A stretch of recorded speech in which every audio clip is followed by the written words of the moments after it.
Bismillahirrahmanirrahim.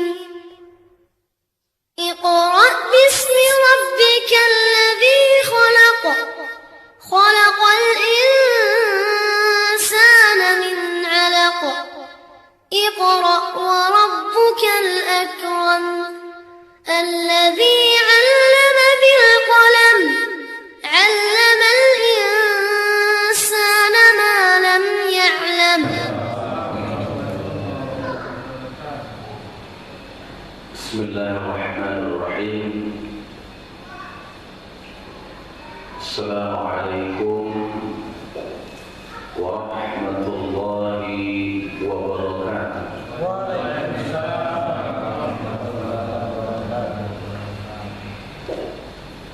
Alhamdulillah alladzi la yadurru ma'a ismihi syai'un fil ardi wala fis sama'. وهو السميع العليم. اللهم صل وسلم على سيدنا محمد إمامنا الكريم سيدنا العظيم وعلى آله وأصحابه أجمعين إلى جنات النعيم. أما بعد, yang sama-sama kita muliakan para alim ulama, yang saya hormati Ketua BKM Al-Bukhari beserta pengurus dan jajarannya. Salam hormat saya kepada para jemaah, ibu-ibu dan bapak-bapak, para hadirin wal hadirat yang dibanggakan oleh Allah dan dibanggakan oleh malaikat-malaikatnya. Alhamdulillah, kita bersyukur kehadiran Allah Subhanahu wa taala yang telah mengumpulkan kita di sini. Bersyukur dengan hati yang ikhlas, dan hakikat daripada kesyukuran itu kita bisa merasakan dekatnya Allah dan adanya getaran rohaniah ketika kita menerima nikmat dan merasakan nikmat tersebut. Minimal kata Al-Imam Al-Bushairi, orang yang bersyukur itu adalah i'tirafu bi ni'matil mun'im ala wajhil khudu', mengakui nikmat dari pemberi nikmat yaitu Allah dengan kerendahan diri di hadapannya. Karena kita tidak mampu menciptakan nikmat Allah walau setetes air. Makanya rendah dirilah di hadapan Allah, jangan sombong, syukuri apa yang telah diberikannya. Dan orang yang bersyukur itu, saya pinjam dalam sebuah buku The Power of Something Stupid karangan Ricky Norton.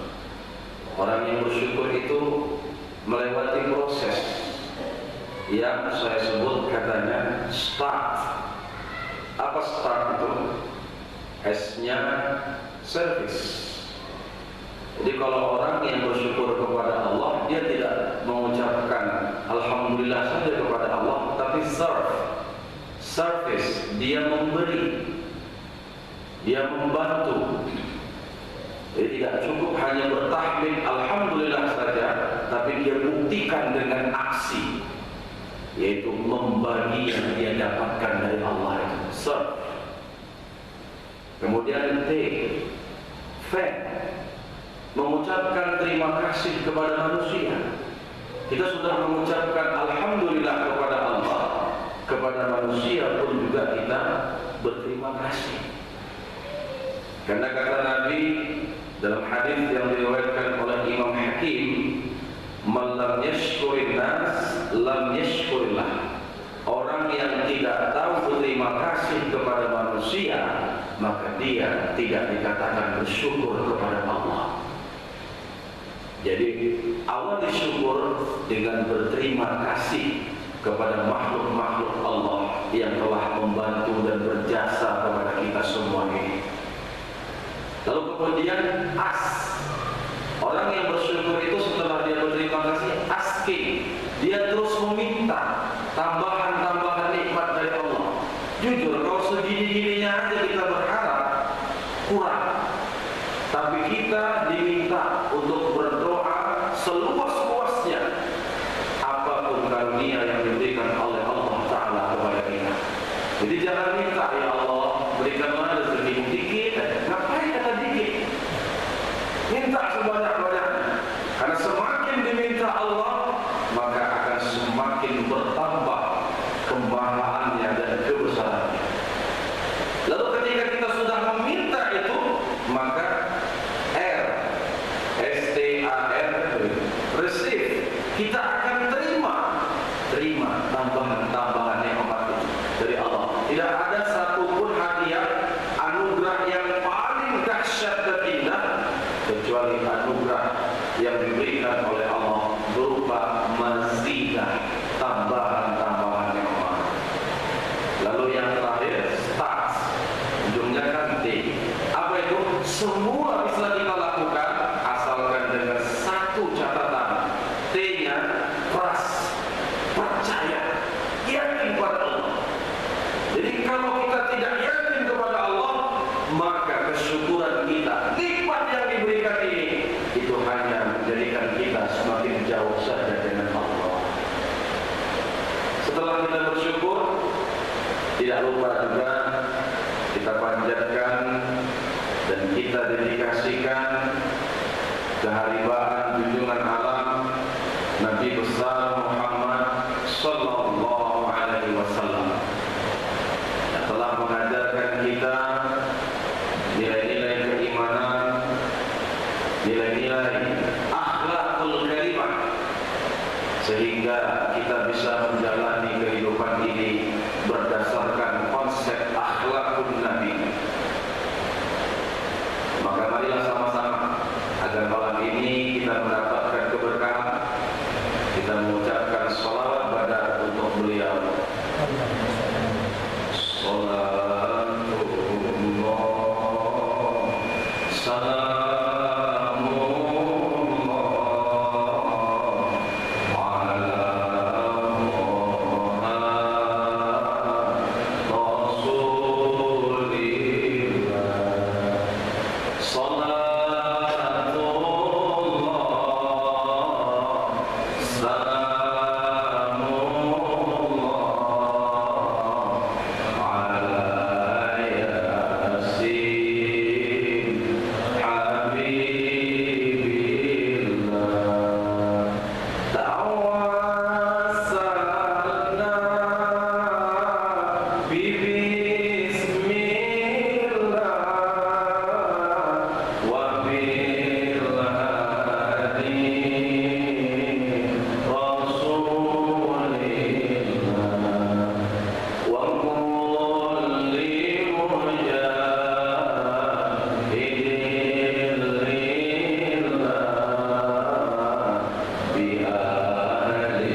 Lebih lengkapnya, tema kita adalah aktualisasi doa berjamaah sebagai pemersatu umat.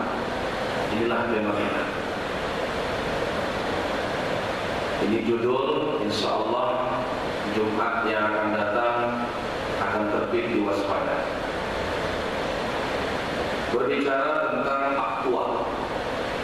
Tentunya kalau sudah bicara tentang aktual, maka timbul di benak kita adalah sesuatu yang akan tetap eksis sampai hari kiamat. Pun doa berjamaah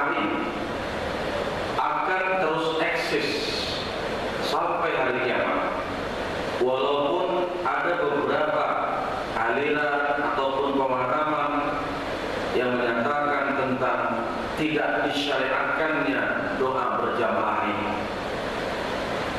Lagi-lagi saya katakan kepada jemaah saya bahwa segala amal yang kita perbuat hari ini itu semuanya sudah ada tuntunan dari Allah dan Rasulnya. Logika mengatakan tidak akan mungkin sebuah amal terus bertahan lama dan gak pernah bisa digeser kalau memang tidak ada dalil ataupun juga keterangan dari sumber-sumber yang muktabar.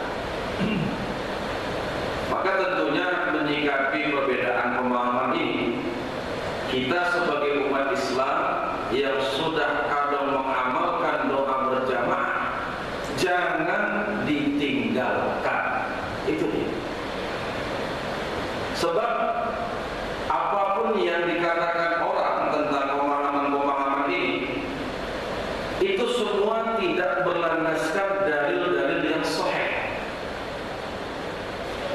Maka keburu ada orang yang mengatakan doa berjamaah ini bid'ah. Sangat sensitif kalau sudah sampai ke arah bid'ah itu.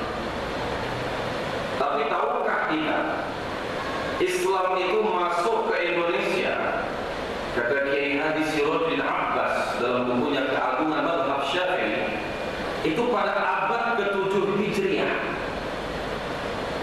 Yang masuk pada waktu itu pemahaman Mazhab Syafi'i. Sampai sekarang pemerintah walaupun tidak menjadikan Mazhab Syafi'i sebagai asas hukum dalam negara, tapi dipakai dalam pemerintahan. Yang memakai ini menjadi mazhab negara Malaysia. Karena Malaysia itu tidak ada konflik, perpecahan nggak ada mereka dalam hal pemahaman. Satu semua ikut perintah sultan selama ini. Masuknya mazhab Syafi'i, dari sinilah muncul ide-ide Qur'ani.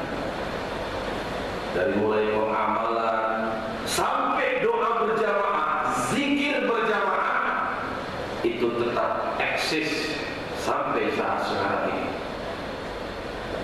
Makanya di masa sekarang ini, kata Profesor Dr. Mustafa Ali Yaqub, salah seorang ketua bagian fatwa MUI Pusat, bid'ah itu bertambah pengertiannya.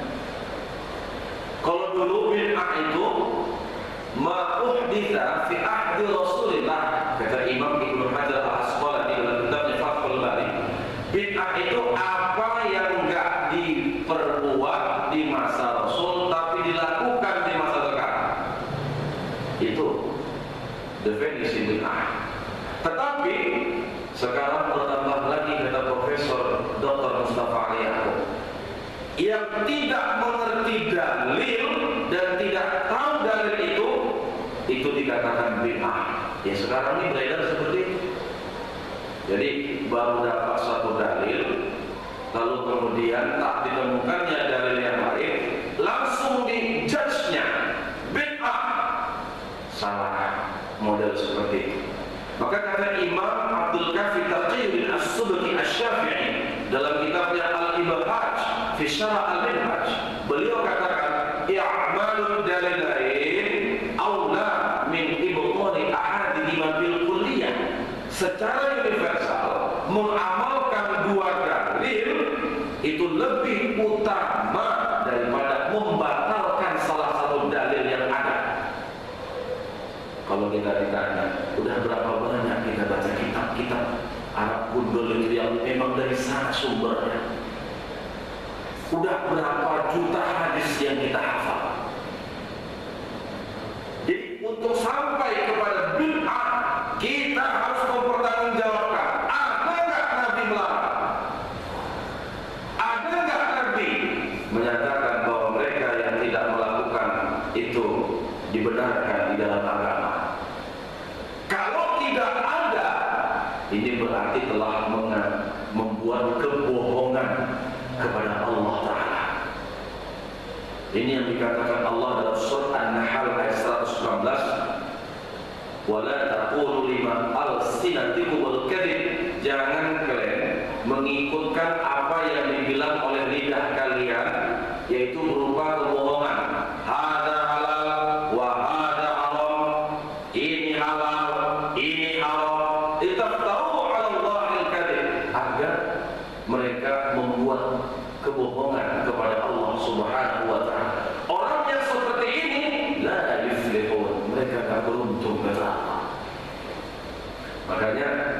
Saya katakan berat untuk menjadi ulama ini.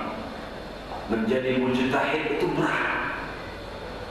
Maka wajar kita yang hari ini masih ikut dengan tuntunan pendapat ulama terdahulu. Kenapa? Kita nggak hafal Al-Quran 30 juz beserta kandungan-kandungan ilmu, mantik, bayan, ulumul Quran, ilmu muhkamat, ayat-ayat mutasyabihat. Ini kan kita nggak paham ya. Lalu berapa juta hadis yang kita hafal? Nggak punya, kita stop. Imam Ahmad bin Hanbal saja 1 juta hadis yang dihafal di kepalanya, lengkap dengan sanad dan matanya isi hadis itu, yang hanya bisa dituliskan di dalam buku Musnad Imam Ahmad cuma 20.000 hadis. Berarti lah ada sekitar 980.000 hadis lagi yang tak sempat ditulis karena maklum tidak ada percetakan dulu. Tahun berapa itu? Abad kedua Hijriah, mana ada percetakan, fotokopinya ada. Makanya jangan cepat keburu kita mengklaim bahwa ini bid'ah. Nabi Muhammad SAW bersabda dalam sebuah hadis yang diriwayatkan oleh Imam At-Tirmidzi, "Ad-du'a'u mukhul ibadah." Doa itu otaknya ibadah. Apa maksudnya doa itu otaknya ibadah? Coba kita telusuri lagi apa maksudnya. Yang pertama, otak ya Pak. Otak ini kan adalah alat untuk berpikir.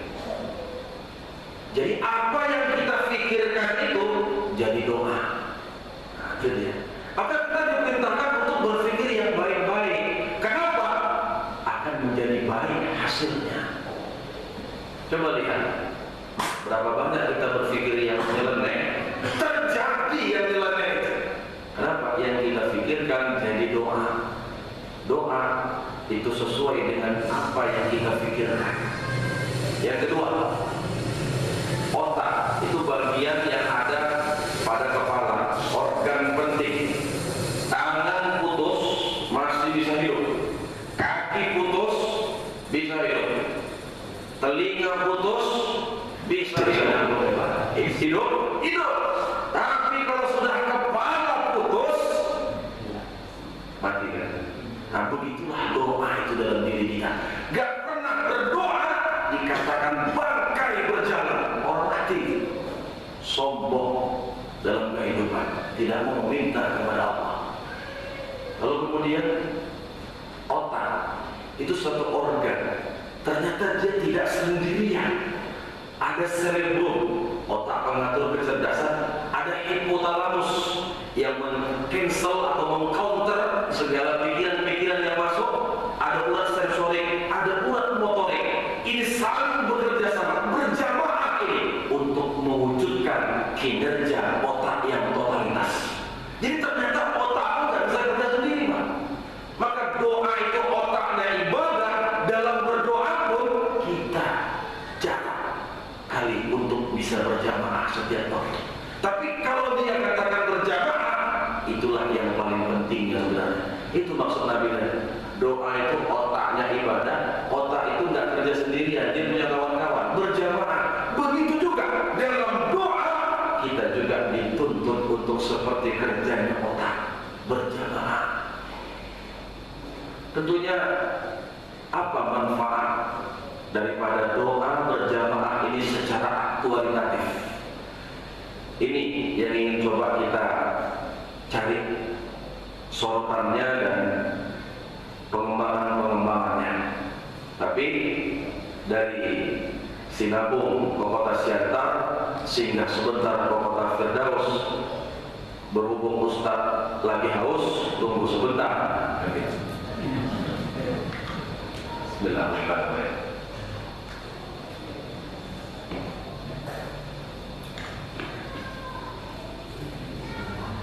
Baik. Doa berjamaah ini secara aktual kita lihat. Doa berjamaah dapat membuat hati kita itu menjadi tadarruk, rendah diri di di hadapan Allah. Jadi orang yang sering mengikuti doa berjamaah, sombongnya hilang. Kenapa? Inilah hidup, ringan sama dijinjing, berat sama dipikul. Gak ada kita yang bisa sendirian mengatur hidup ini. Kita mesti kompak, kita mesti berjamaah.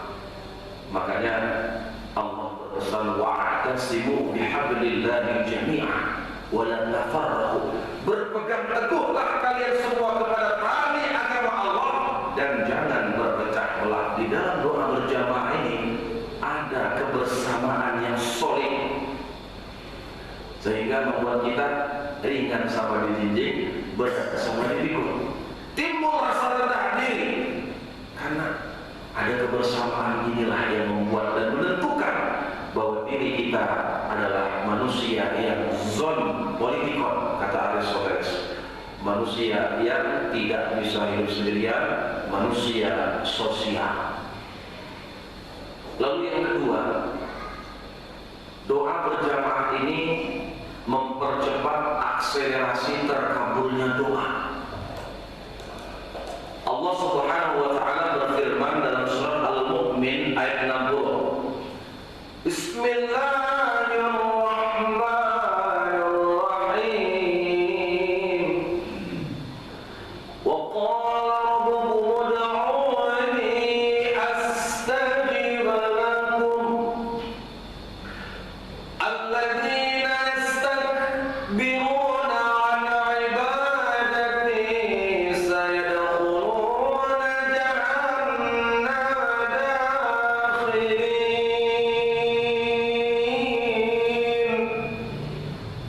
Dan Allah berfirman, berdoalah kalian kepadaku, pasti akan aku kabulkan. Orang-orang yang sombong yang gak mau berdoa denganku, saya dakhul jahannam dakhirin, mereka akan masuk ke dalam neraka jahanam dalam keadaan terseret-seret. Ya Allah, hanya gara-gara gak mau berdoa masuk neraka jahanam. Kan betul kan? Sombong orang yang tidak mau berdoa itu. Hadirin yang dirahmati oleh Allah, sampai dalam hadis riwayat Bukhari disebutkan, malam yas'alillah yaghdab alaihi. Siapa yang gak pernah minta sama Allah, Allah marah. Karena memang karena Rasulullah marah itu senang diminta. Beda dengan kita, semakin diminta makin habis harta.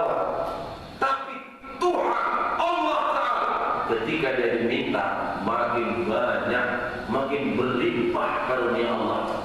Tak pernah kita dengar dari langit misalnya kepada Allah sekalian, maaf hari ini Tuhan tekor.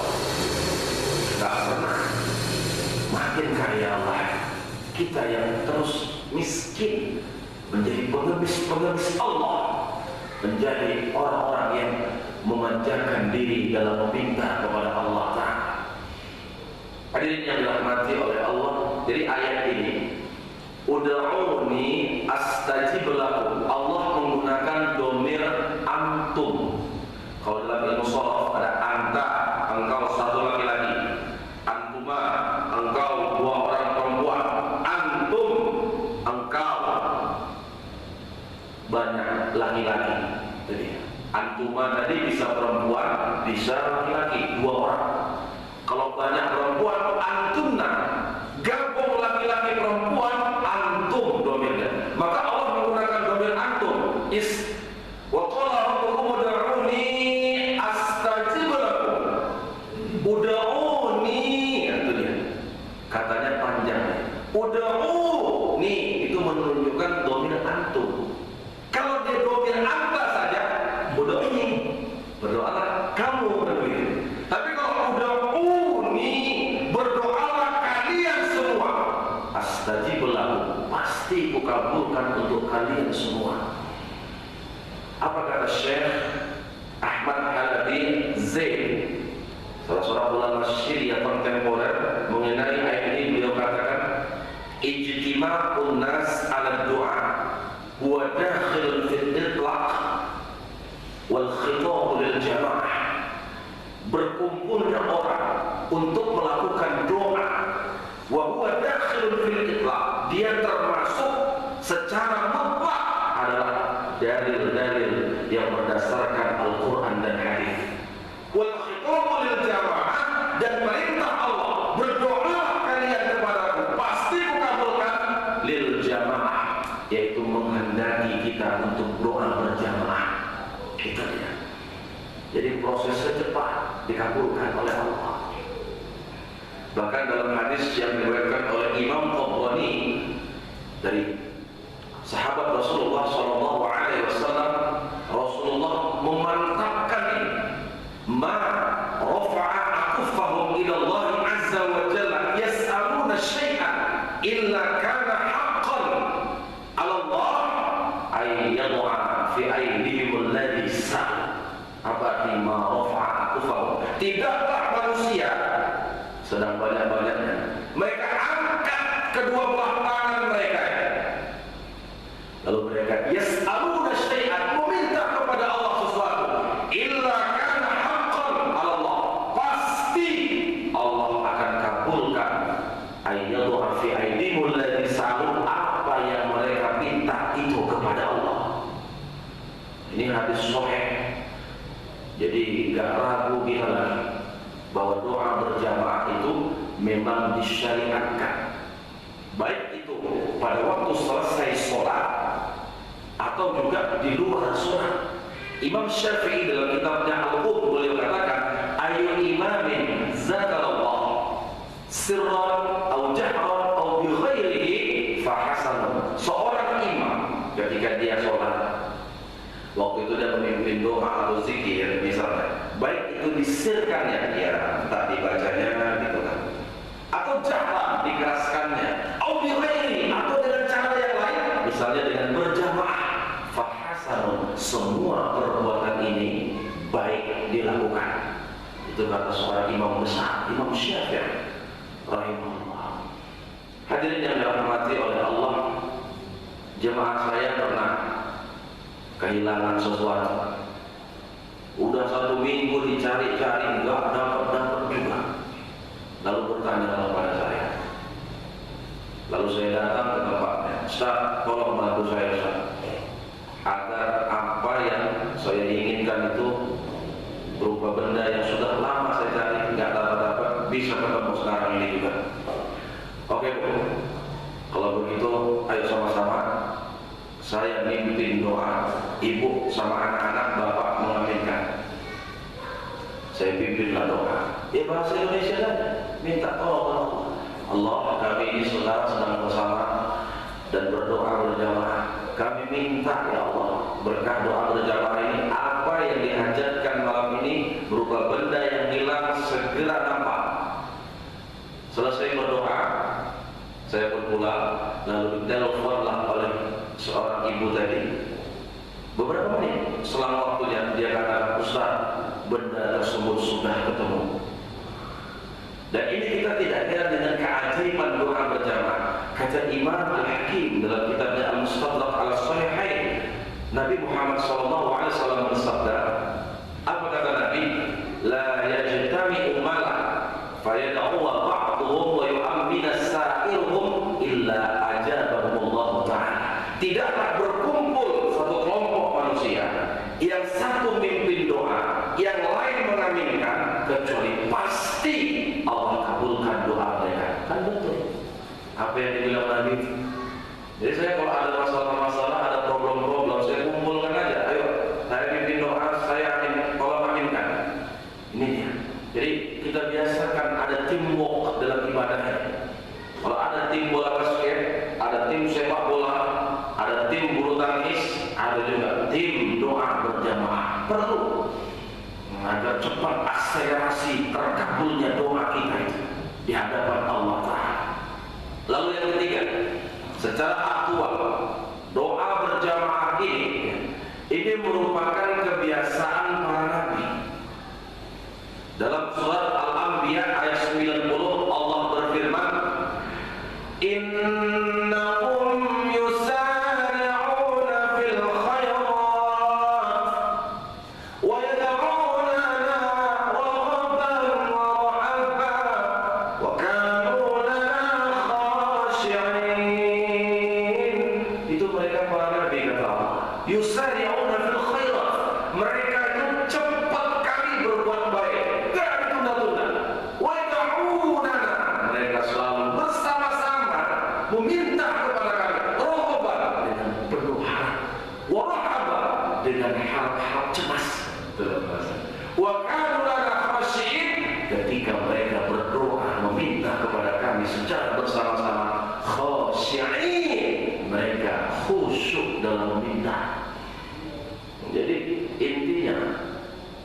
doa kita terkabul dalam berjamaah ini, khusyukkan diri di hadapan Allah. Ini bukan perkara sepele doa berjamaah.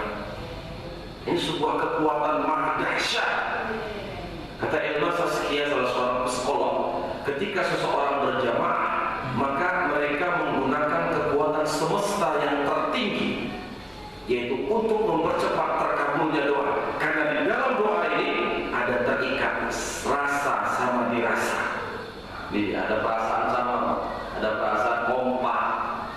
Ibaratnya muzaharatul latifah. Kita mendemon Tuhan ini istilahnya kalau doa berjamaah. Tapi demon tidak anarkis, demonstrasi lembut. Allah, kalau rame-rame kan begini, pasti kan lebih mudah Allah menerimanya. Ya Allah, kalau Pak Muhammad doa hamba ini, aku kabulkan lah begitu. Karena sama-sama. Begitu juga ketika ada kudeta di mana-mana, itu nggak pernah kudeta sendirian, gitu mas. Selalu rame-rame. Seperti itulah kronologis, tapi tidak anarkis.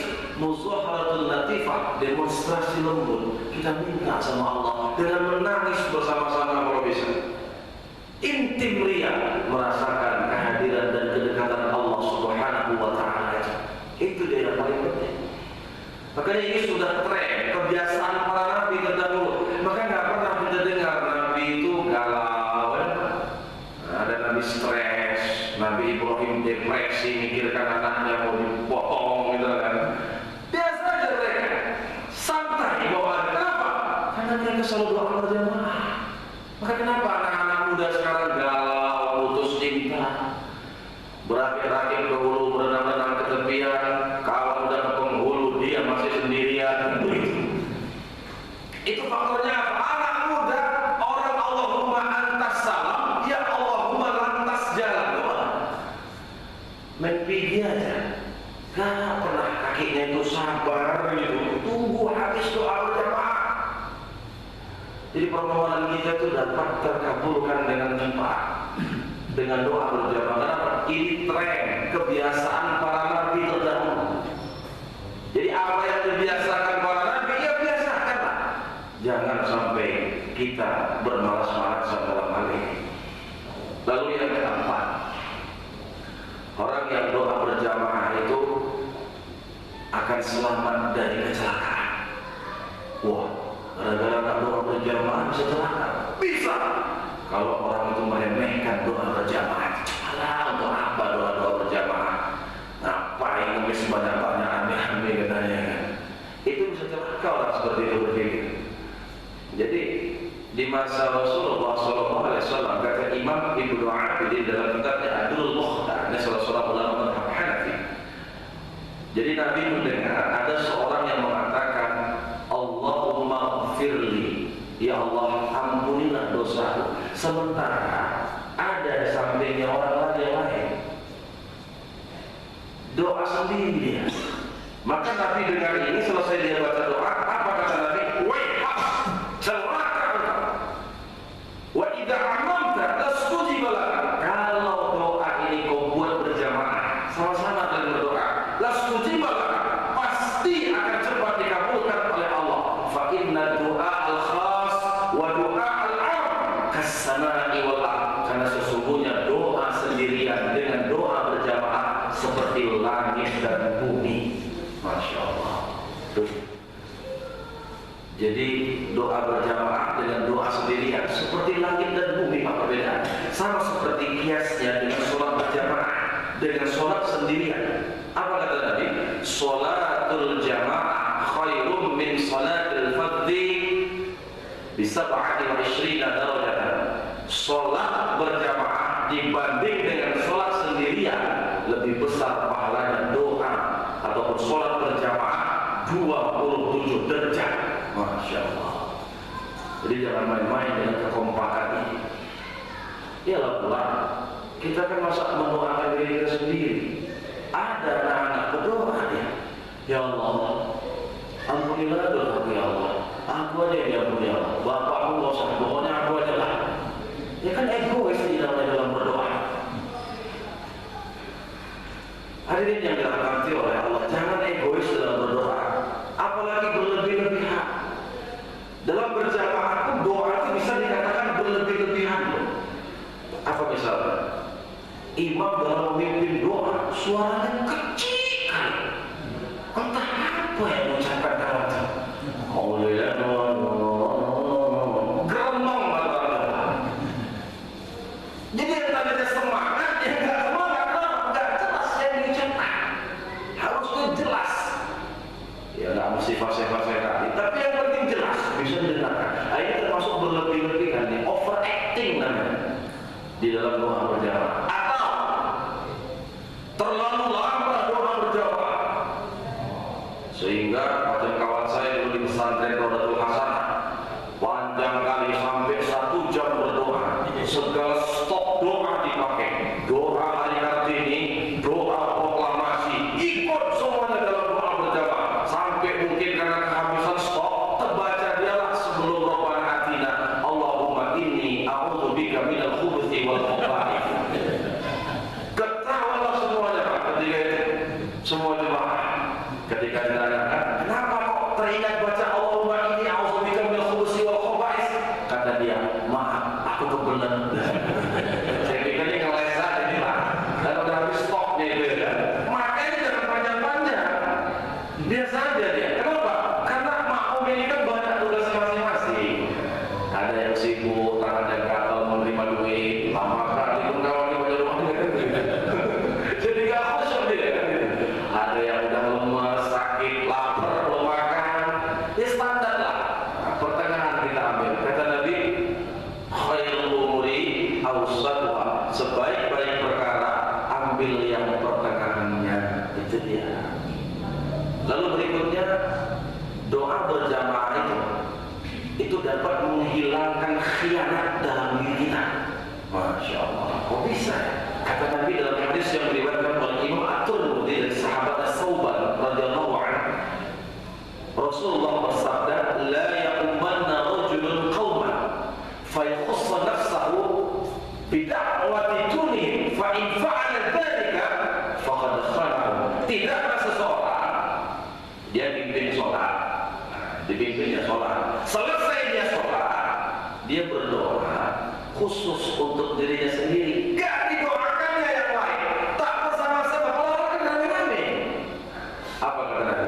Fa'in fa'ala dzalika, kalau ini dilakukan juga oleh seorang imam, faqad khana, berarti dia telah berkhianat kepada makmumnya. Walaupun ini sebuah anjuran yang sifatnya intimidasi, ancaman, memang tidak wajib, tapi kan alangkah afdolnya kalau kita pakai doa berjamaah ini selesai sholat tadi. Ini kan pesan sponsor dari hadis ini. Secara faktual yang saya katakan tadi terbukti waktu musim-musim caleg Pak. Wah, ini caleg-caleg pada datang ke tempat wirid, ikut doa berjamaah. Setiap Jumat datang caleg, ikut doa berjamaah.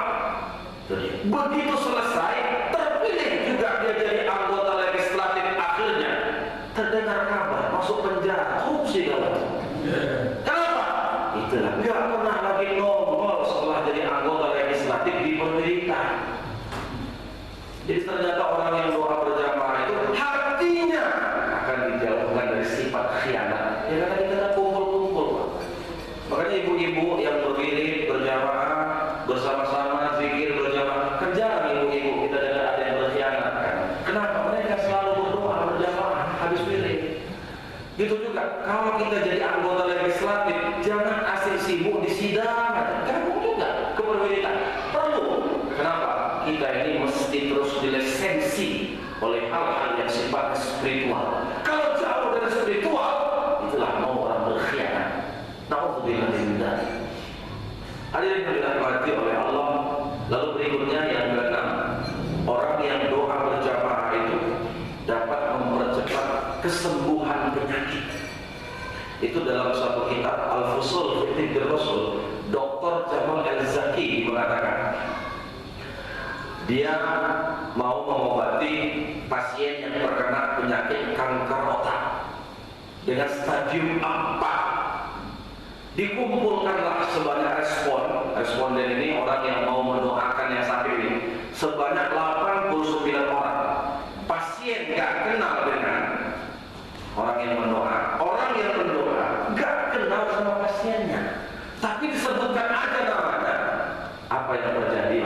setelah didoakan selama 1 minggu, orang yang sakit ini naik tidak lagi stadium 4, meningkat kesembuhannya menjadi stadium 1. Ini sebuah percepatan kesembuhan yang luar biasa. Makanya di dalam tubuh manusia, Dr. Jamal El-Zaki menyambung ada 4 gelombang. Ini dia. Apa gelombang yang pertama? Namanya gelombang beta. Gelombang beta ini getarannya 15 Hz sampai 40 Hz.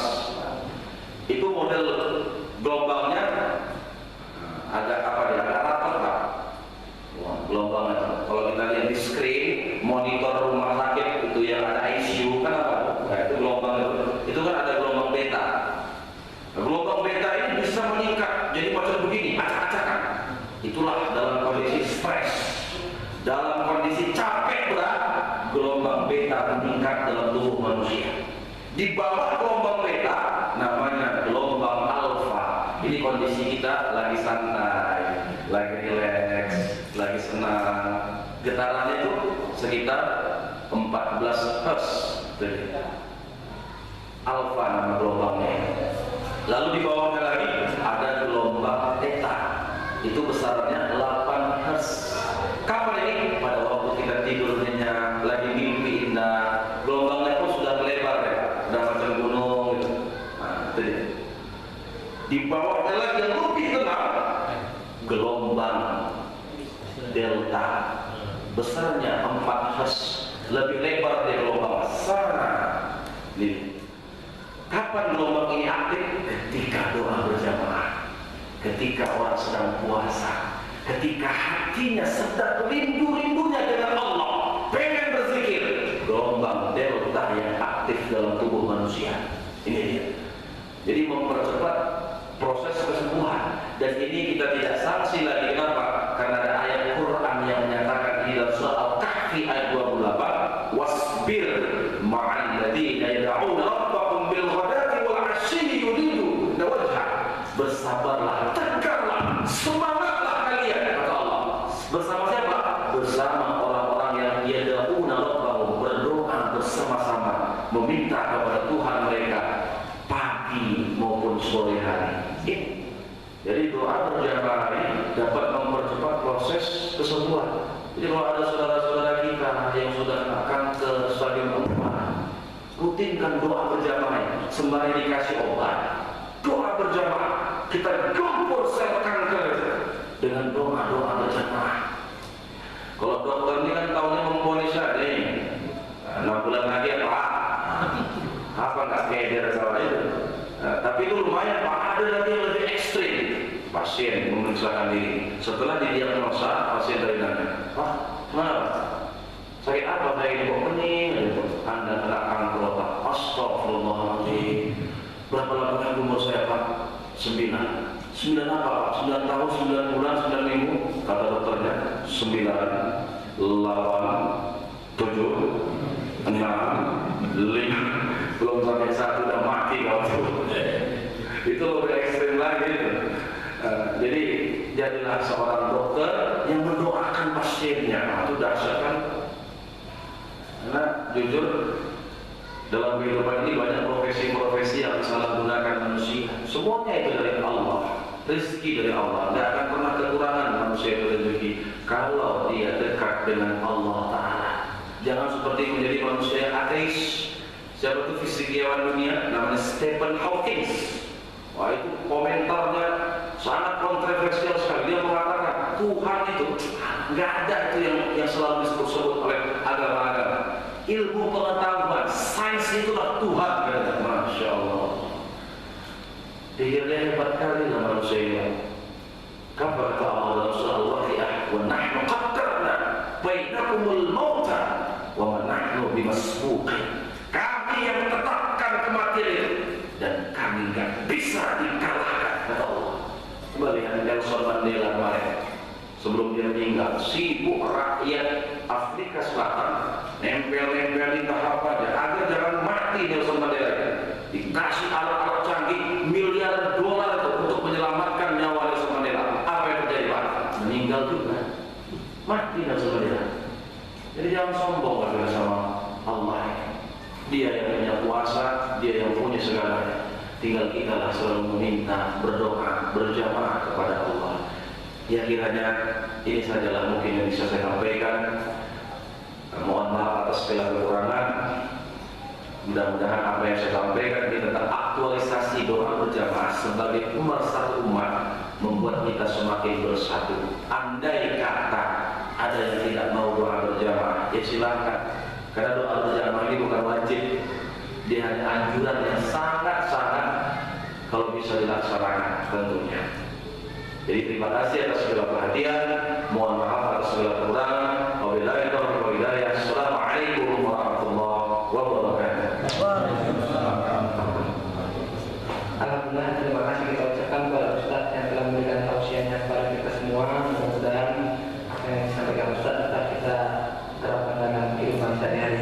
Baiklah, karena kelas sudah selesai, kita masuk ke sesi tanya jawab. Mungkin dari Bapak Ibu yang mau bertanya seputar materi ataupun dari materi ceramah bisa langsung bertanya kepada Ustaz, kami persilakan. Sambil menikmati hidangan di hadapan kita semua.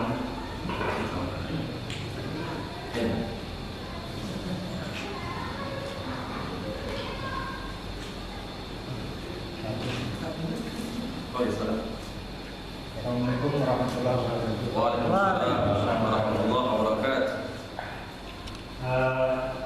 Saya ingin menanyakan tentang masalah doa ini karena doa berjamaah ini biasanya dilakukan dengan bahasa Arab. Tentunya kita tidak semuanya mengerti apa yang diucapkannya. Ada lagi yang mengatakan, mungkin Ustaz juga mengatakan bahwa kita berbicara dengan bahasa Arab yang tidak kita mengerti, ini seolah-olah kita berkata-kata dalam keadaan menghidau. Apa yang kita ucapkan kita tidak tahu, tidak sadar akan apa yang kita ucapkan. Sedangkan itu kita pada saat itu bermohon, tapi tidak tahu apa yang kita mohonkan. Jadi bagaimana karena menstabilkan masalah ini? Terus yang kedua mungkin masalah dalil tadi ada Ustaz katakan ada dua dalil, jangan ditinggalkan, terpakailah dua-dua, jangan ditinggalkan salah satu. Mungkin Ustaz bisa menjelaskan lagi kira-kira contohnya seperti apa? Mungkin itu aja. Terima kasih.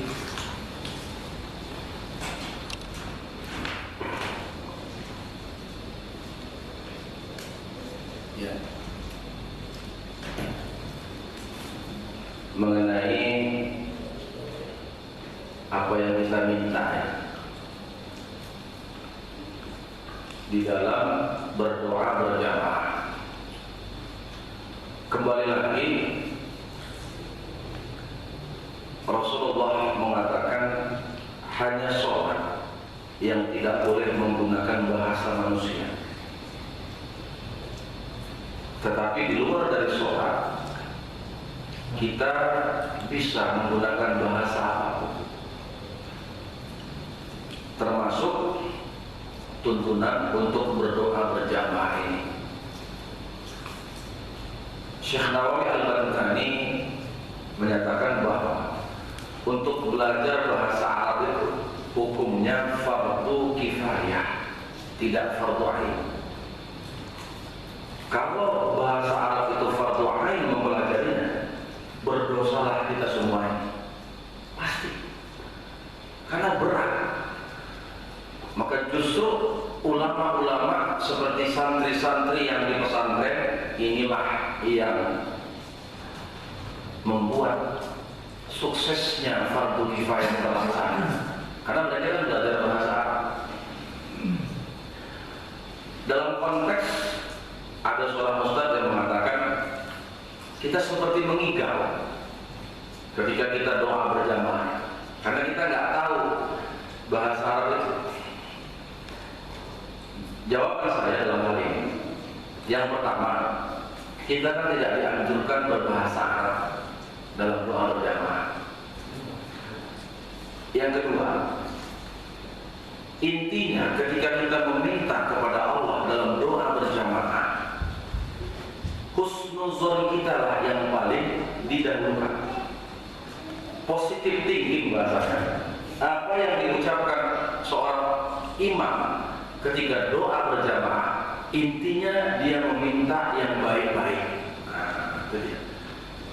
Kalau memang kita penasaran, kita juga dituntut untuk utlubul ilma, menuntut ilmu, fardhotun ala kulli muslimin, wajib hukumnya. Kalau kita penasaran, tanya, Imam, apalah arti doa yang Imam bacakan tadi? Contoh, apakah kita ketika orang sedang doa berjamaah, kita tidak mau mengaminkannya lantaran kita nggak tahu artinya? Itu salah besar. Karena semua doa yang dibaca itu pasti baik intinya. Contoh, nggak semua orang tahu doa artinya. Misalnya, Allahumma inni as'alukal huda wat tuqa wal afafa wal ghina. Kan nggak semua orang tahu artinya. Ini doa dari Rasulullah yang sering dibaca Rasul. Tapi tahukah kita apa maknanya itu? Allah, aku minta kepadamu huda, hidayah, wat tuqa, ketakwaan, minal huda wat tuqa wal afafa, kebersihan diri atau kebersihan hati, wal ghina, kekayaan kita. Kan sayang kalau kita apa nggak ngerti artinya apa yang kau aminkan, dia yang kau aminkan, kan sayang. Jadi ketika ada imam yang berdoa berjamaah pakai bahasa Arab, situasi yang kita hadapi, cara menyikapinya, antipatinya dua. Yang pertama, husnuzon. Husnuzon apa ini semua yang diucapkan Ustaz di kawannya kan begitu.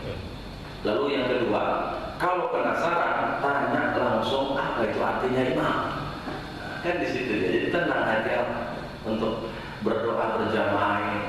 Ada doa lagi yang mengistilahkan, kita ini doa berjamaah susah, sulit. Tiap orang lain permintaan. Tukang bandrek minta hujan, tukang es minta panas. Itu doa sudah secara pribadi saya katakan. Kita kan boleh doa berjamaah dan juga doa pribadi.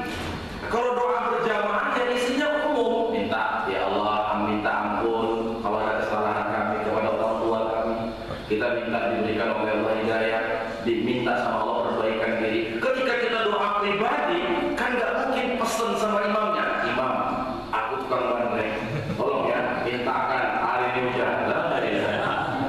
Nggak enak juga begitu. Jadi positive thinking itu husnuzon billah, kita berhusnuzon kepada Allah dengan baik, kepada imamnya mengumandangkan doa tadi. Lalu yang kedua tentang kaidah tadi ya, i'malud dari lain aula min ibtali ahadihima bil kulliyah. Ini kata imam besar Imam As-Subki, nama populernya dalam kitab usul fikihnya Al-Ibhaj fi Syarh Al-Minhaj. Menggunakan dua dalil itu lebih baik daripada mengamalkan salah satu. Apa maksudnya ini? Di dalam Islam ini kan ada dalil-dalil yang cukup banyak dan kompleks. Contoh, ada satu hadis yang menyebutkan kullu bid'ah dhalalah wa kullu dhalalatin finnar. Tiap-tiap bid'ah sesat dan yang namanya sesat neraka. Ini hadis riwayat Muslim. Ini hadis sahih. Betul hadis sahih. Tapi ternyata apakah setiap bid'ah itu sesat? Dalam hadis yang lain menggunakan dua dalil itu lebih baik daripada membatalkan salah satu. Apa dalilnya? Apa kata Nabi? Man sanna fil Islam sunnatan hasanah fa umila biha ba'da falahu ajru man 'amila biha min ghairi an yanqusa min ujurihim syai'. Ini sama-sama sahih. Hadis riwayat Imam Muslim. Siapa yang membuat sebuah amalan dan amalan ini baru baik pula nilainya, lalu dikerjakan oleh orang-orang setelahnya, maka dia mendapatkan pahala dari orang yang mengerjakan selanjutnya setelah dia tak dikurangi sedikit pun. Maka para ulama seperti Al-Imam Al-Ghazali, Imam Nawawi menyatakan kullu bid'ah, semua bid'ah. Kullu ternyata tidak maknanya semua, tetapi juga maknanya bisa juz'. Juz' itu sebahagian. Jadi ketika kita menyebutkan kata kullu, inilah gunanya ilmu mantiq, ilmu arud, ilmu bayan yang ada dalam hadis-hadis tadi. Jadi apa yang disebutkan oleh statement Rasulullah itu nggak langsung main tembak semua bid'ah. Kenapa? Karena ada dalil yang lain yang ternyata semua bid'ah itu tidak sesat. Ada bid'ah hasanah, ada bid'ah dhalalah. Itulah yang dibagi oleh Imam Syafi'i dalam kitab Manaqib Imam Syafi'i. Bid'ah dhalalah ma uhditsa minal kitab, apa yang menyimpang dari Al-Quran, Sunnah, Asar, wa ijma'nya para sahabat, inilah disebut bid'ah yang sesat.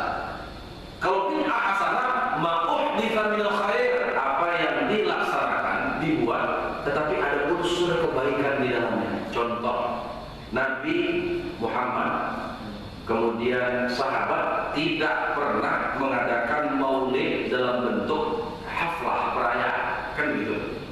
Tapi ekspresi orang dalam mewujudkan cinta kan beda-beda. Istilah maulid Nabi itu berkembang pada abad 300 Hijriah. Jadi 300 Hijriah yang berkembang maulid Nabi. Istilahnya, makanya kita jangan terjebak di istilah, lihat isi maulid itu apa. Apa isi maulid? Dengarkan tausiah. Jadi jangan terjebak di istilah maulid Nabi. Ya akhirnya karena dicari-cari ada kan hadis mengatakan siapa yang mengerjakan maulid Nabi sampai kiamat pun nggak jumpa kata maulid Nabi. Tetapi kita kan yang paling penting substansinya, bukan istilah dalam hidup ini. Nah, jadi itu satu contoh yang sering digunakan orang. Dia mengambil satu dalil saja, satu dalil.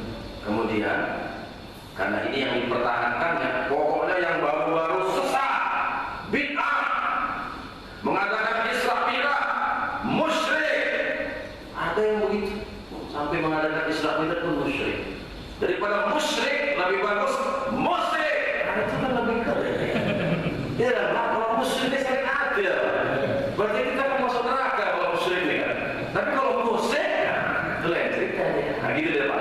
Itu satu contoh aja. Sebenarnya banyak lagi contoh-contoh menggunakan dua dalil dalam sebuah amalan-amalan tertentu.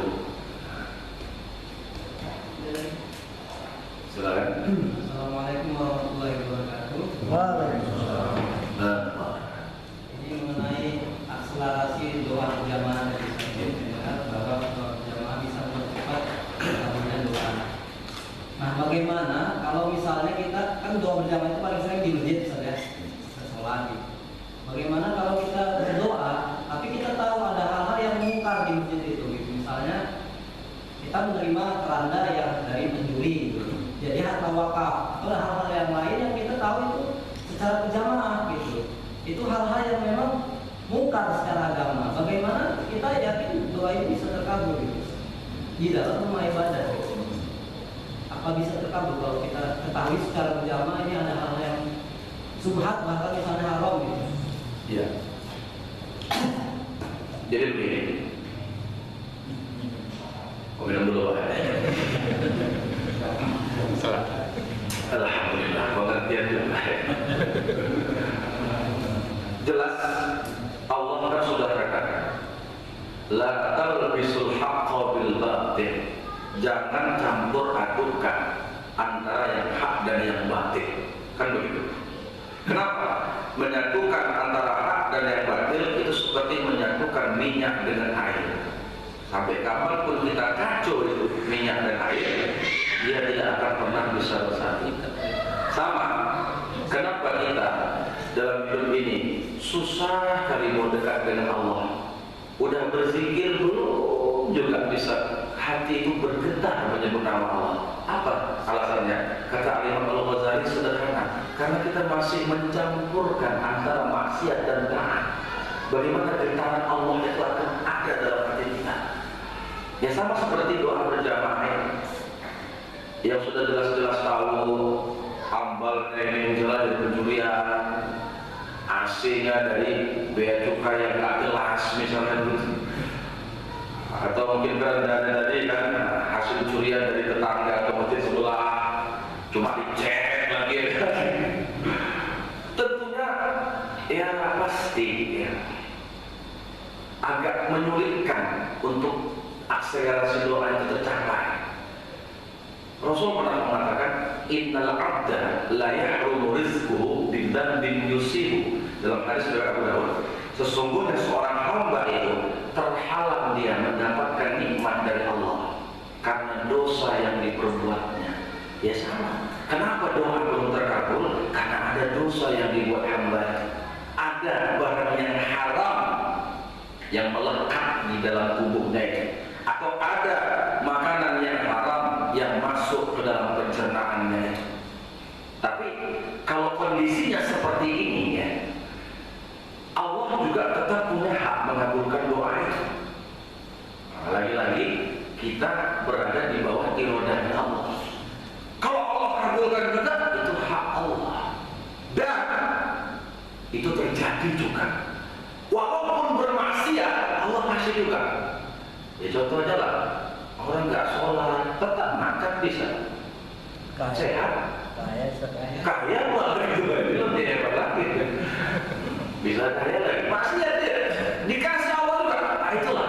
Tapi yang paling mantap kan banyak juga orang yang soleh kaya. Zinedine Zidane sholat duha nggak tinggal kan begitu.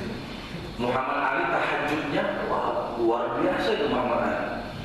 Kan sesuai ya, kesolehan sosial, kesolehan individual ada dalam diri maestro-maestro yang saya sebutkan tadi itu. Bisa aja itu terjadi ketika kita bermaksiat Allah kabulkan.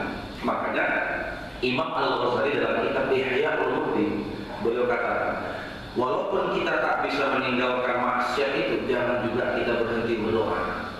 Sehingga kita malu, malu lah aku, menyapai dosa Allah. Jangan. Kenapa?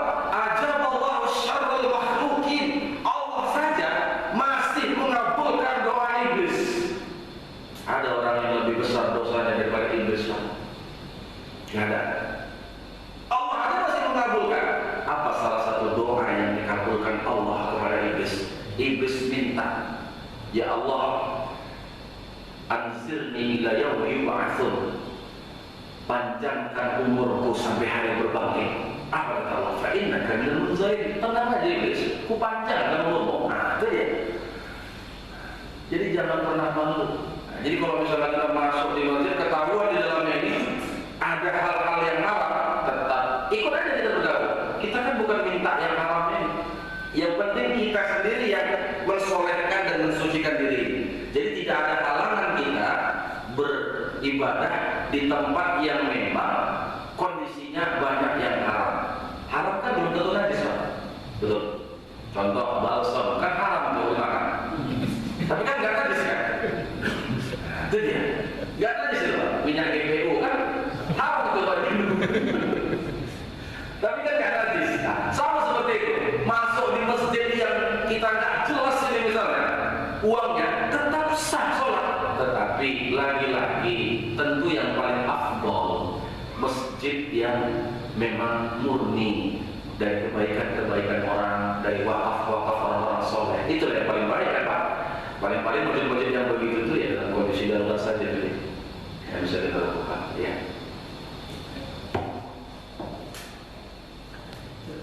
Pak, makan dulu Pak. Kau ada?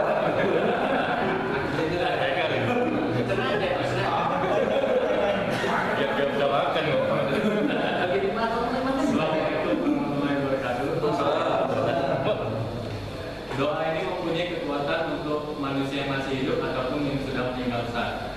Nah, yang saya tanyakan kekuatan doa untuk yang sudah meninggal. Wah, subhanallah. Salah satu amal yang tidak putus apabila anak Adam meninggal adalah doa anak yang soleh. Yang ingin saya tanyakan, apakah itu doa anak yang soleh itu doa anak kandung atau anak yang dipungutnya atau umat muslim gitu? Karena kalau dia katanya hanya anak kandung, berarti Allah tidak hadir Ustaz bagi orang yang belum mempunyai anak atau dia tidak menikah.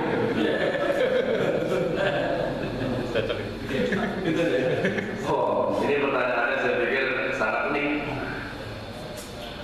Yang pertama dulu kita coba ada intisari-intisari yang saya dapat dari pertanyaan ini. Yang pertama mengenai eksistensi doa orang yang sudah meninggal.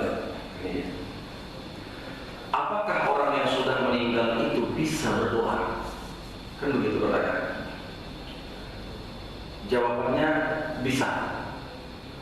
Pertama, selagi dia orang yang soleh. Nah, ini akal kita menjawabnya ini pasti. Kenapa? Pada kondisi seseorang yang beriman meninggal dalam keadaan husnul khatimah, mereka itu kata Allah dalam surat Al-Quran Al-Karim, mereka berada di satu tempat namanya A'la Iliyyin, tempat yang sangat fit, megah. Itulah nikmat kubur kalau dalam bahasa sehari-hari. Sementara orang yang kafir, tidak husnul khatimah atau su'ul khatimah, dia mendapatkan tempat namanya sijin, penjara. Jadi ruh-ruh itu mereka bebas berkeliaran ketika mereka adalah orang-orang yang meninggal dalam keadaan husnul khatimah. Dalam hadis yang diriwayatkan oleh Imam Ahmad dari Salman Al-Farisi, Rasulullah bersabda, "Inna arwahal mu'min fi rawdatil jannah tadhhabu liman nasha." Sesungguhnya ruh-ruh orang yang beriman yang meninggal dan husnul khatimah, ya, mereka itu berada di taman-taman surga. Itulah nikmat barzakh. Tadhhabu liman nasha, mereka bisa bebas berkelana kemana saja. Itulah nikmatnya. Dan mereka itu juga bisa mendoakan orang yang masih hidup. Imam Suyuti dalam kitabnya Al-Hawil Al-Fatawi itu menjelaskan hadis-hadis sahih yang menyatakan orang yang meninggal pun bisa mendoakan kita. Sama seperti Rasulullah sendiri pun itu juga bisa mendoakan kita. Kenapa? Jasad beliau itu tidak dimakan bumi. Apa kata Nabi dalam sebuah hadis? Innallaha harrama 'alal ardi an ta'kula ajsadal anbiya. Sesungguhnya Allah mengharamkan bumi untuk memakan jasad para nabi. Nah, di sini dia. Makanya tubuh yang utuh, ruh yang bisa berkeliaran kemana-mana, ini yang menunjukkan bukti bahwa mereka bisa mendoakan kita. Itu para Rasul. Orang-orang yang soleh juga begitu. Dalam hadis yang diriwayatkan oleh Imam Baihaqi, Imam Ahmad, ini hadis sahih, namun sayang dilemahkan oleh ulama Wahabi dari Mekah. Hadis-hadis ini, padahal hadis ini sudah disahihkan oleh Imam As-Suyuti yang dapat gelar Al-Hafidh sebagai seseorang yang hafal 300.000 hadis. Imam Suyuti, apa kata Nabi? Inna a'malakum tu'radu 'ala aqaribakum wa 'ashairakum minal amwat. Sesungguhnya amal kalian itu diperlihatkan oleh Allah kepada orang kerabat saudara yang sudah meninggal dunia. Kenapa orang ini kita lagi duduk-duduk begini, ruh-ruh yang soleh itu, yang husnul khatimah melihat kita mengaji. Kalau dilihatnya lah keluarganya itu baik-baik saja sepeninggal mereka, istabsyaru, mereka pun bahagia. Harta warisan dibagikan dengan adil, utang-utang dibayar, bahagia mereka. Wa in kana ghairu dzalik, akan tetapi kalau tidak seperti itu, ditinggalkan malah anaknya enggak rajin sholat, istrinya malah pulang makin terus berselingkuh, bukan begitu. Mereka malah sedih dan berdoa. Apa doa mereka? Allahumma alhimhum bidu'atika kama hadaitana. Allah, ilhamkan mereka untuk taat kepadamu sebagaimana Engkau berikan hidayah kepada kami untuk taat kepadamu ya Allah. Nangis mereka kalau melihat anak cucunya, keluarganya yang masih hidup tapi bermaksiat kepada Allah. Mereka doakan itu. Itu hadis-hadis sahih yang mendatangkan itu. Mengenai doa seorang anak, ya, Ini sudah dipaparkan oleh para ulama kita.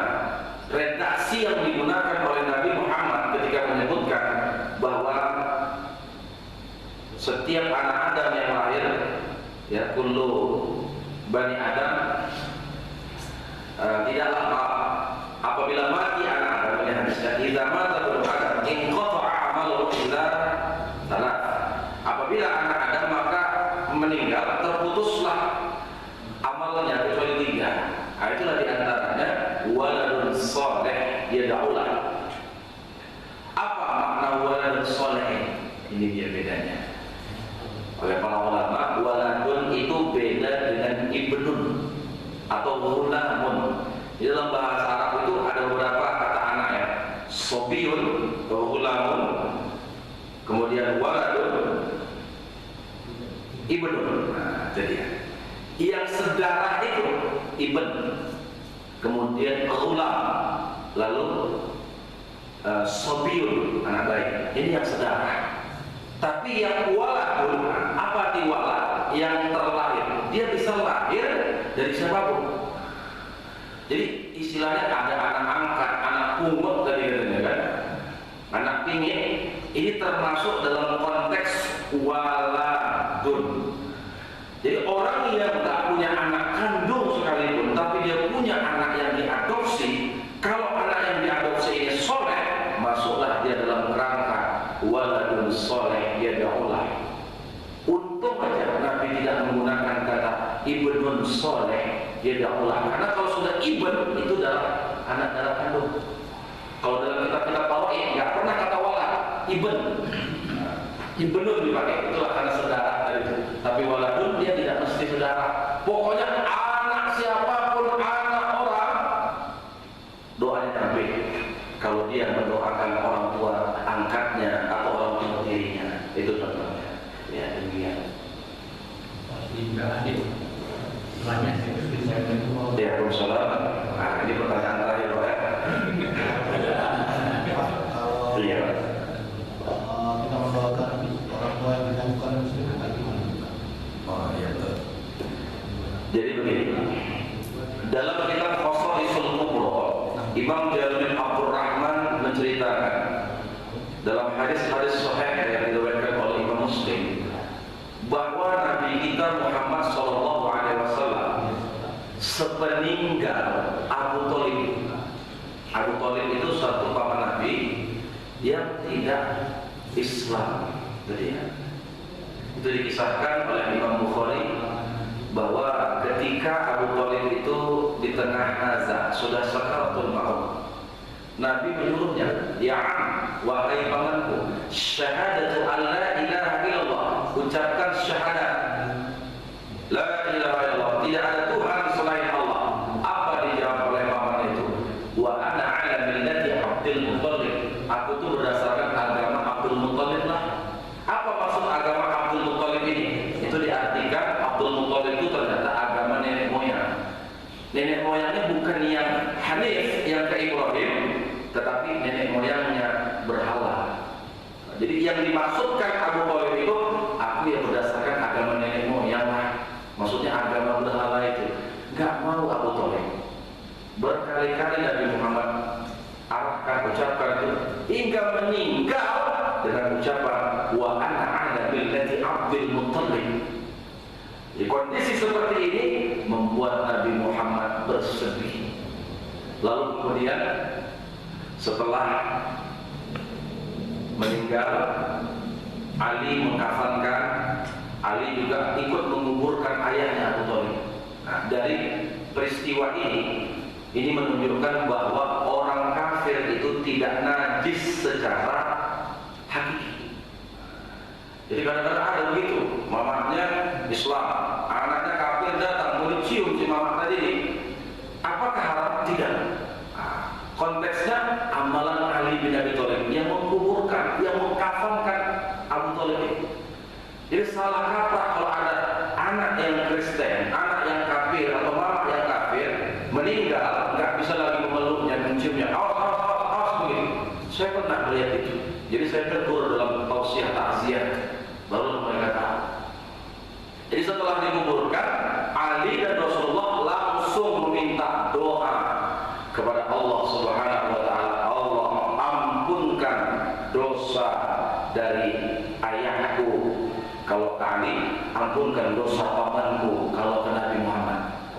ditegur oleh Allah Ta'ala. Turunlah surah At-Taubah ayat 113. Apa bunyinya? Wa ma kana lin nabiyyin wal ladzina amanu ayastaghfiru lil musyrikin. Yang artinya haram, tak layak Nabi dan orang-orang yang beriman memintakan ampun orang-orang yang non-Islam atau musyrik. Nah, dari sinilah Imam Zakaria Al-Ansari dalam kitabnya Talkhisul Azhiyah fil Ad'iyah dia katakan haram bagi orang Islam mendoakan orang kafir. Nah, misalnya ya Allah masukkan dia ke surga, ini nggak boleh, dan dia sudah divonis masuk neraka. Tetapi kebalikannya boleh, kalau dia masih hidup, orang tuanya masih hidup, dia doakan Allah berikan dia hidayah untuk masuk Islam, boleh. Yang nggak boleh kan kita, ya Allah ampuni dosa ibuku yang Kristen ini, tidak bisa. Jadi kita kirimkan sedekah apapun, Al-Fatihah, dan sampai ombak, balik lagi ke yang baca. Jadi di antara manusia-manusia yang nggak bisa diampuni oleh Allah, termasuk kita mengirimkan Fatihah kepada mereka membal balik. Yang pertama musyrik, itu jelas. Yang kedua, orang yang mati bunuh diri. Jadi orang yang mati bunuh diri itu pun juga kita mintakan ampun nggak bisa. Kenapa? Kata Allah, siapa yang membunuh dirinya fajazaa'uhu jahannam, dia masuk neraka jahanam kekal di dalamnya.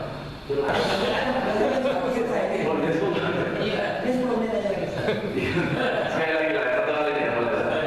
Jauh soal ini Pak. Ini Ustaz, mengenai bid'ah tidak bid'ahnya takziah, bukan takziah ya Ustaz, malam ketiga yang keluar rumah si ahli musibah membuat makanan untuk yang hadir. Kan ada hadis bahwa kalau ada musibah, kita sebagai tamu dianjurkan oleh Rasulullah itu kita yang mengantar makanan untuk tuan rumah ahli musibahnya, karena mereka lagi sibuk berduka cita gitu kan. Nah ini mengenai makan itu bagaimana penjelasannya. Kedua, ada penelitian sejarah mengenai malam ke-7, malam ke-40, malam ke-100 itu adalah kebiasaan agama-agama di luar Islam, sehingga beberapa fatwa ulama itu mengharamkan tahlilan, walaupun ceritanya tahlilan, tapi mengkhususkan di hitungan-hitungan itu Ustaz. Nah, bagaimana pendapat ulama-ulama kontemporer menyikapi hal ini? Kenapa sikap kita sebagai masyarakat? Iya, itu dia. Karena lagi yang dengan pertanyaan Bapak tadi, mengamalkan dua dalil itu lebih baik daripada membatalkan salah satu dalil yang ada. Ini dia. Memang dalam satu hadis Rasul memerintahkan at'imu li ali Ja'far, buatlah makanan untuk keluarga Ja'far.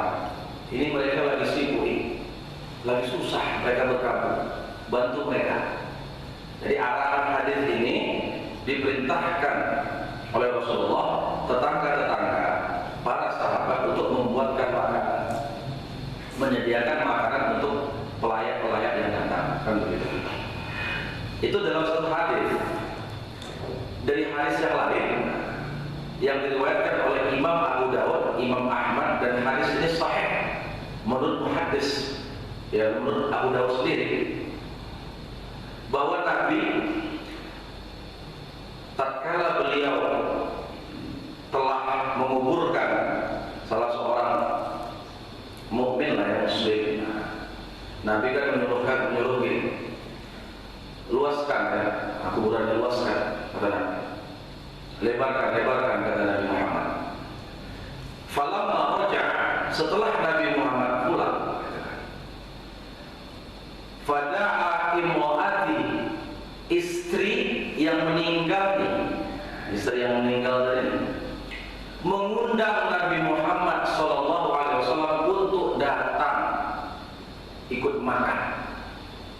Jadi Nabi kita Muhammad SAW bersama para sahabat, beliau ikut makan dan datang kepada acara itu. Bahkan para sahabat pun melihat wayanuku fifi, Nabi Muhammad memasukkan makanan yang dihidangkan oleh ahlul musibah tadi sesuai sesuatu. Dilihat oleh para sahabat, Nabi dengan pedenya memakan itu. Jadi dari hadis ini kan istilah kenduri arwah, nasi berkah, kita yang bilang itu.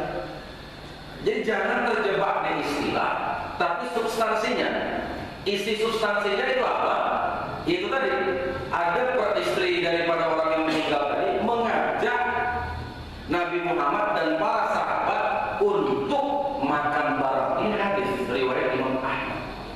Maka Imam Mula Ali Al-Qari dalam kitabnya Milqatul Mafatih ala Syarah Mishkatul Masabih, beliau katakan dari hadis ini kebolehan untuk membuatkan makanan kepada orang-orang yang hadir. Boleh juga mengundang orang untuk datang ke rumah.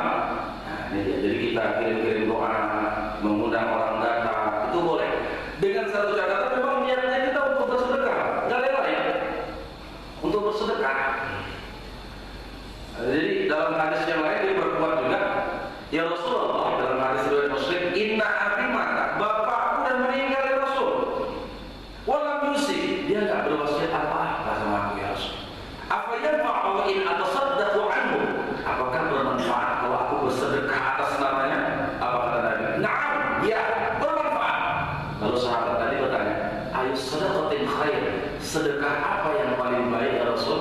Saqil ma, sekurang-kurangnya menghidangkan air. Itu sekurang-kurangnya menghidangkan air. Lebih hebatnya lagi nasi kotak. Makin besar makin hebat lah. Intinya yang mengadakan takziah malam ke-1, 2, ke-3 ini bersedekah untuk keluarga yang sudah meninggal tadi. Ya pasti nyampe itu dikirimkan. Bukan nasinya itu yang nyampe ke kuburan, bukan. Pahalanya itu yang nyampe. Lagi-lagi ada orang bertanya, Pak, sesuatu yang nggak nampak kok bisa nyampe kok kalau dikirim? Saya bilang tunggu dulu. Di dunia ini banyak yang nggak nampak, begitu dikirim nyampe. Apa buktinya? SMS Pak. Kan nggak nampak waktu dikirim kan? Nah, pasti sampai ke handphone kawan kita yang kita kirim. Ini kan logika manusia saja. Jadi manusia bisa membuat, mengirim sesuatu yang abstrak tapi nyampe. Apalagi Allah. Itu kita niatkan. Jadi sedekah. Tapi kalau memang niatnya untuk show, ini anak orang kaya, motong kambing bapaknya meninggal, misalnya kan, motong lembu misalnya bapaknya meninggal, para ulama mengatakan ittikhadud diyafah, mengundang, membuat jamuan-jamuan besar, bapaknya meninggal, pakai lagi hidangan, semua lengkap dengan segala lauk-lauknya, ada sate, ada dusta. Ini hukumnya belum sampai haram, masih makruh. Itu aja. Ini mengenai istilah malam ketiga, ya. Malam ke-7, malam ke-40, malam ke-100, malam ke-1000. Ini memang tidak disebutkan secara eksplisit oleh Rasulullah. Tapi dalam hadis-hadis yang lain ada. Dalam satu hadis yang diriwayatkan oleh Imam Ahmad dalam kitabnya As-Zuhud, apa kata Tawus, ini salah seorang tabi'in besar yang tidak mungkin seorang tabi'in itu berbohong. Tawus itu salah satu imam besar. Dia katakan, inilah yang diamalkan, kata Imam Suyuti, dari mulai masa sahabat sampai sekarang. Ya, kalau kita pastinya ngikutlah amalan sahabat. Apa bunyinya? Innal mauta yuftanuna sab'an fi kuburihim. Sesungguhnya orang yang meninggal itu, mereka itu diuji lagi selama 7 hari 7 malam di dalam kuburnya. Fakanu yustahabbuna ayat'alu anhum tilkal ayyam, maka disunnahkan bagi yang hidup untuk bersedekah makanan kepada yang meninggal, ya sesuai dengan 7 hari tadi.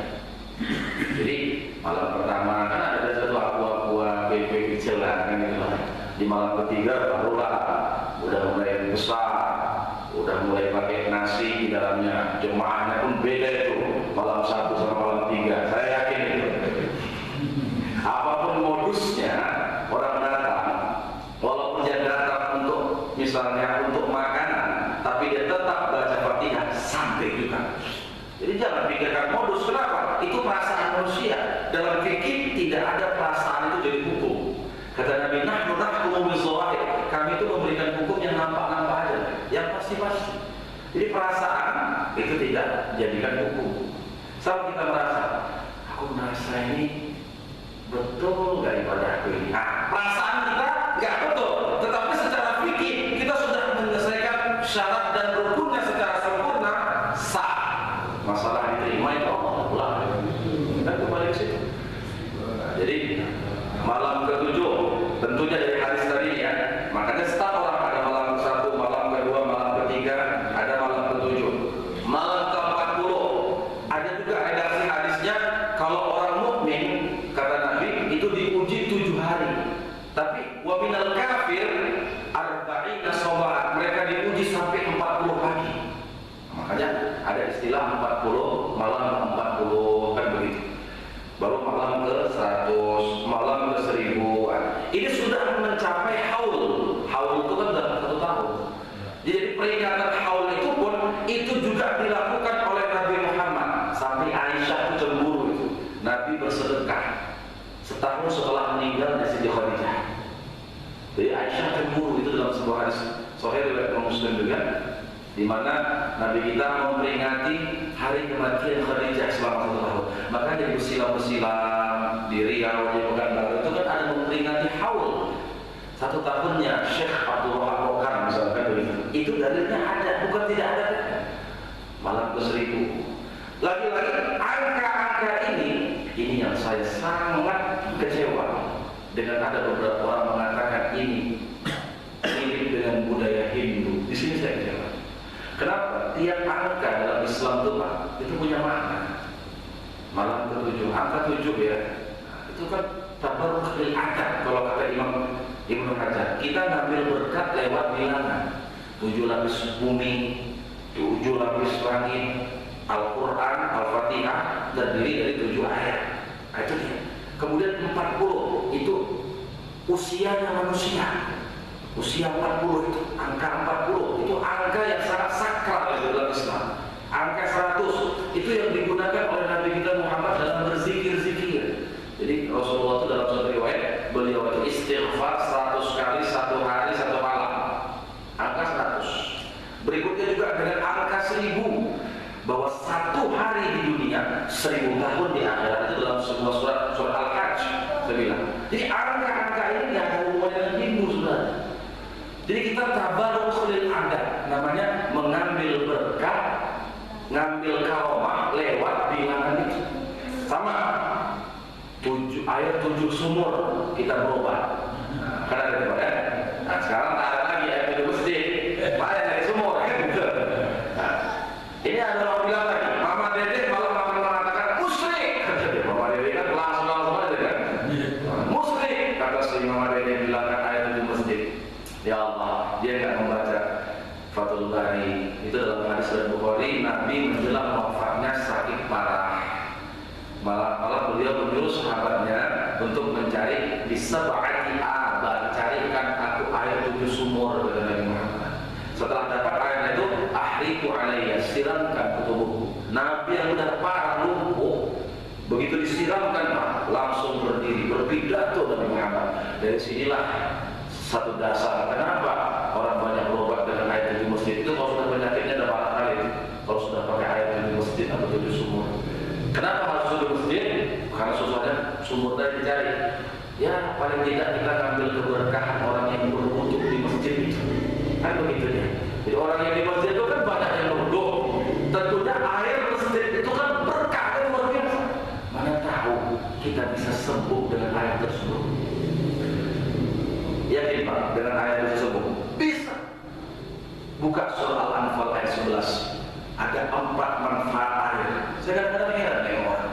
Kok dengan air 7 sumur, dengan air kok alergi sih? Sesat bid'ah. Allah bilang ada 4 manfaat air itu.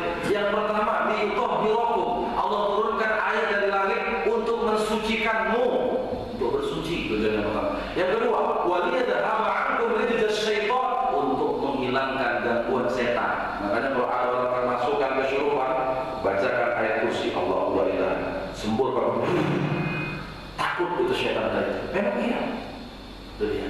Lalu yang ketiga, waliyarbitu ala qulubikum. Ayat itu dapat menguatkan, meneguhkan hati. Wa yuthabbita bil aqdam, menambah semangat. Kan jelas kan? Jadi kalau untuk orang yang sakit minum air, berdoa dengan air tersebut, insya Allah air itu jadi obat. Nah, jadi saya katakan tadi, angka 7, angka 40 itu bukan angka Hindu, itu angka Islam yang diambil berkatnya oleh para ulama. Paling tidak orang memperingati malam ke-40, malam ke-100, tujuannya adalah zikrul maut, untuk mengingat kematian. Yang kedua, irsalul doa, kirim-kirim doa. Jelas ya? Nah, jadi kalau ada ulama yang ini kan masalah khilafiyah ya, Salah ini masalah. Ya, sebenarnya ini tidak khilafiyah dulunya. Jadi semenjak berkembangnya pemahaman Wahabi di Mekah, Mekah kan dulu bermadzhab Syafi'i. Dulu MTQ pun di Mekah diadakan, tapi mereka hapus semua MTQ itu. Hingga akhirnya MTQ itu ada di negara Timur Tengah saja, kecuali Saudi, Mekah dan Madinah. Dan satu-satunya suara perempuan kan. Dalam mazhab Syafi'i, suara perempuan bukan aurat. Makanya satu-satunya suara perempuan di Indonesia yang pernah berkumandang di Mekah itulah Hajjah Nur Asyah Jamil 2 kali di Mekah sebelum pemahaman Wahabi ini menyebar dulu di Mekah. Itu sekitar tahun 1980-an. Nah, itu dia. Jadi sekarang ini pemahaman itu jadi khilafiyah kontemporer. Makanya pendapat-pendapat yang baru-baru di sekarang ini itu semuanya sudah di backup oleh pendapat 4 mazhab itu.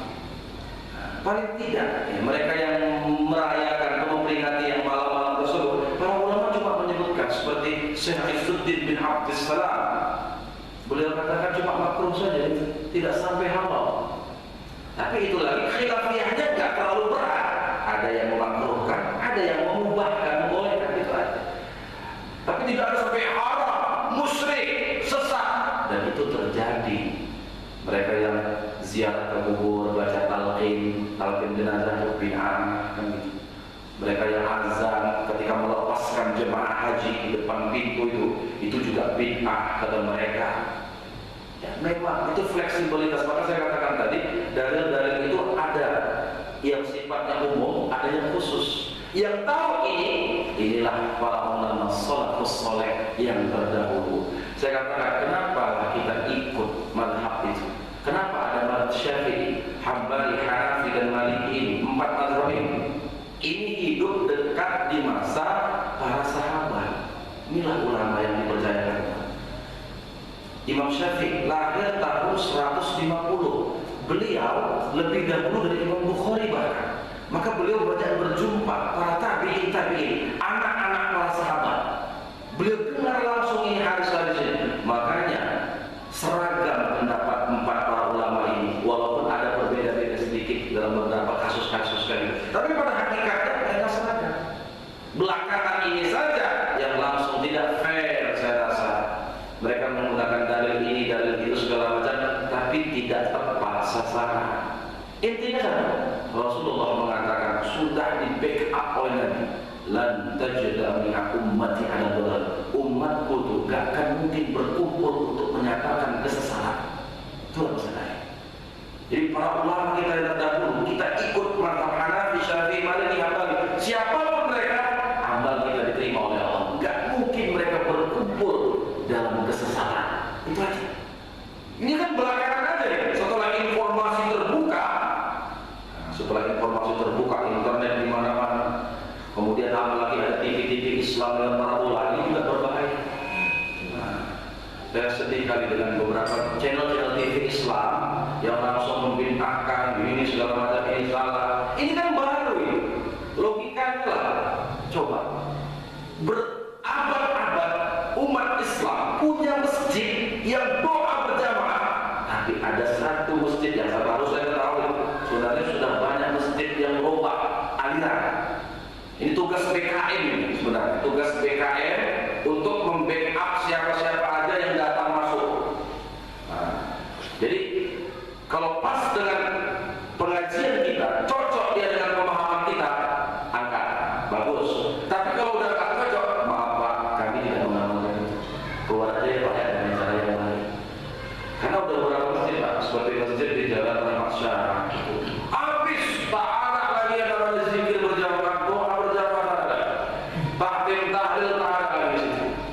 Dikuasai oleh mereka-mereka yang sangat ekstrim dalam pendapatnya. Jadi kita jaga masjid kita ini harus beginilah seterusnya sampai kapanpun. Saya pesankan kepada siapapun ketua-ketua BKM kita untuk menjaga pemahaman umat. Karena umat ini kan tidak semuanya pintar Pak. Kadang-kadang dia merasa di pikiran dia, ini cocok ini yang enak, enaknya pula yang dicari. Terakhir terjebak dia di situ. Jelas ya? Oke. Jadi belah kita tutup. Nggak jauh ya Pak. Sebenarnya saya tahan juga ini ya kan. Tapi karena besok lagi pagi mengisi lagi di Jalan Kolonia. Allah Ta'ala wa ila hadratin Nabi Mustafa Sayyidina Muhammad Rasulullah sallallahu alaihi wasallam. Al-Fatihah. A'udzu billahi minasyaitonir rajim. Bismillahirrahmanirrahim.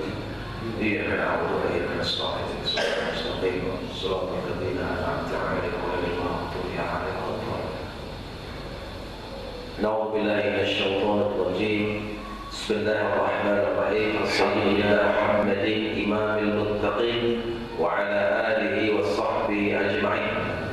Allahumma inna na'udzu bika minar riya was-sum'ah wal 'ujub wa takabbur wal hasud fil 'ibad. Waj'alna minal mukhlisin waj'alna min ahli al-ikhlas wa ahli al-syukri wa ahli al-sabri fa innaka antash syakur wa antas sabur. Allahumma 'afina fi badanina ya Allah. Allahumma 'afina fi sam'ina ya sami'. Allahumma 'afina fi basarina ya basir.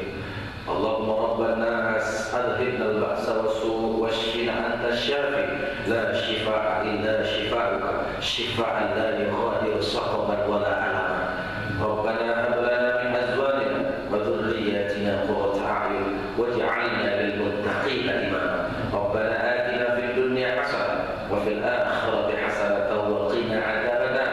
Istajib du'ana wa niyyatina wa hajatina wa maqasidana biwasilati ruhi sayyidina Muhammadin sallallahu alaihi wasallam. Fadlika subhana